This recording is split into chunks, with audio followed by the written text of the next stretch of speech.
Hi, my name is Lauren, and I'm going to talk about social skills tools, resources, ideas, but I also am going to talk about behavior. So today we're going to really focus on behavior. What is behavior, the functions of behavior, and how you can take data on behavior. Oftentimes when people think of behavior, they think of it as just when there's challenging behaviors or unwanted behaviors. So like when a kid has a meltdown, when someone kicks or screams, and they think that that's what behavior is. And truly, there's far more to behavior than that. So the proper definition of behavior is anything that someone does that is measurable and observable. So a perfect example is the dead man's test. And basically what that means is whatever a dead man can do, that's not behavior. But whatever a dead man can't do, that is behavior. But oftentimes when we talk about behavior, there's a negative connotation to it, or it's labeled as good behavior and bad behavior. And that's something I just don't feel comfortable with. I think, especially when you discover the functions of behavior, which we'll get into in a minute, I just think labeling it good or bad behavior is just not accurate. So when I'm talking about challenging behaviors or behaviors that you're wanting to shape or mold into something else, I usually use the words as unkind or unsafe behaviors because I'm focusing on the behaviors that are either going to cause harm to themselves or others around them, making it unsafe, or behaviors that are unkind and may hurt other people's feelings. And so that's the labels I prefer to use. So let's talk about the 4 functions of behavior. There are 4 functions of behavior, and usually it's sensory, escape, attention, and tangibles. And so what that means, so if it's sensory, usually a person is overstimulated or there's something sensory that is just really triggering them. And that could be noise, it could be volume, it could be lights, it could be visually. Even adults get overstimulated. I'll admit, as a teacher, there are oftentimes I get overstimulated visually or auditory. And so what this means is for whatever reason, their senses are in overdrive. And so the behavior they're having is looking for a way of moderating those senses.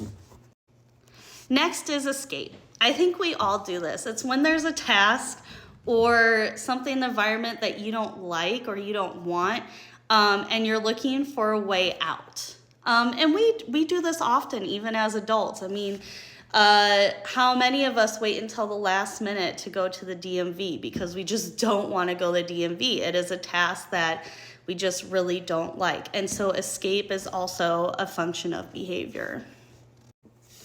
Attention is a big one. You can see this in all kids, but I see it most with the kids who have experienced trauma.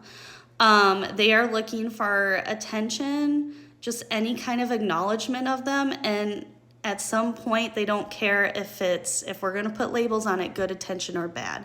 They don't care if they're getting a punishment or if they're getting praise. They're just looking for that attention.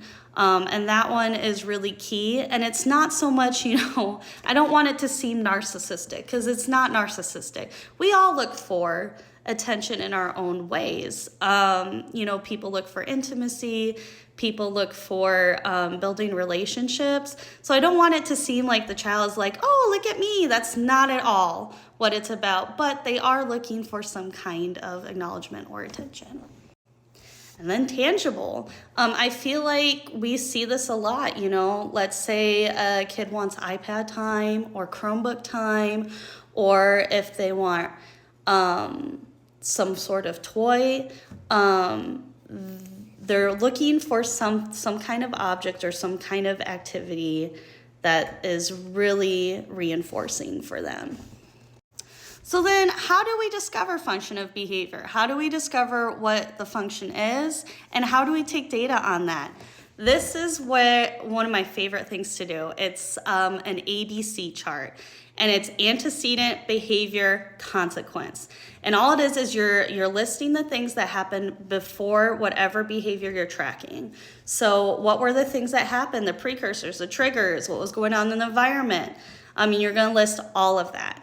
Then you're gonna list the actual behavior. Now make sure you're objective. I know sometimes there's certain behaviors which may be triggering to us, and so we want to put our emotion in it. Do not do that. Just put objectively what you observed. This is all about observations, okay? Try not to make it personal. And then consequence. Oftentimes people think consequences are just punishment, and consequences and punishment are different things. So consequence could have punishment in it, but consequence could also have reinforcement. It could have various things. It's basically what happened directly after the behavior. Okay, so if there was a punishment, list it. If there was something that accidentally reinforced the behavior, list that. List everything that you observed happened after the behavior. And then sometimes people like to put a column on where they can guess what they think the function of the behavior is. And if you feel like looking at the data and looking at it in written form and what you observe that you can write the function of the behavior, then write it there. Oftentimes it takes people multiple times of tracking before they can figure out the function of the behavior. Okay, so now you have the function of behavior. You have your ABC chart, you've been tracking data. What do you do with that? Well, it's very simple. You adjust your approach by whatever the function is, okay? If you've noticed that the function is sensory, then you make a sensory-friendly environment for that student. If there's a bunch of loud noises that's triggering a student, get them ear protection, okay? If you notice it's harsh lights, then they sell great things on Amazon that can help with the bright fluorescent lights. Use what your data tells you to adjust what you need to make it a better environment for that kid. If it's escape, there are some things we cannot escape. There are some activities we have to do. So what you can do is you can add break times to help with that. I use break cards sometimes for the kids that have a hard time expressing that they need a break. That's when you can use token boards if you would like. First, then visuals to help them see, hey, we really need to do this. This is really important, but we will do this super fun thing after. We just got to get through it. Visual schedules may help with that, just so they see, it's like, hey, I hear you. It's not your favorite activity, but we have to do it, and here's some tools to get us through that. Attention. Now, something that I know some people don't want to hear this, but if you're dealing with a kid that is seeking for attention, you may have to differentiate what you do. So instead of focusing on redirecting, be like, no, you gotta do this, you gotta do this, you gotta do this. Focus on what they're doing right. Give them the attention for the things that you want to see more of. And sometimes that can be challenging, but it could be anything. Like it could be like, ooh, I love how you lined up. Or, you know what? I loved how you were able to express what you were feeling. Just anything. Look for anything and start building up on the praise and the positive attention and over the redirecting. And hopefully that will help with a lot of the attention seeking there, because they're still getting that attention they desperately need, but you're shaping it more to be the things that you want to see.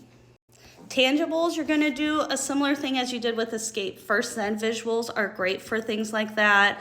I recommend never taking something out of a kid's hand. You need to work where they actually give it to you, because it has proven to be harmful if you just rip things out of kids' hand. And think about yourself. Would you want someone ripping something out of your hand? So you need to come to an understanding. And so first, then visuals are great for this. Token boards are great for this. These are the kind of things that can help them and be like, look, you just have to put this thing away for a little bit, and then you're going to get it right back. Because for a lot of kids, removing something reinforcing, there's that fear that they're never going to get it back. So if you can show them that, hey, we just got to do some things first and then you can have it back, that will make a huge difference for them.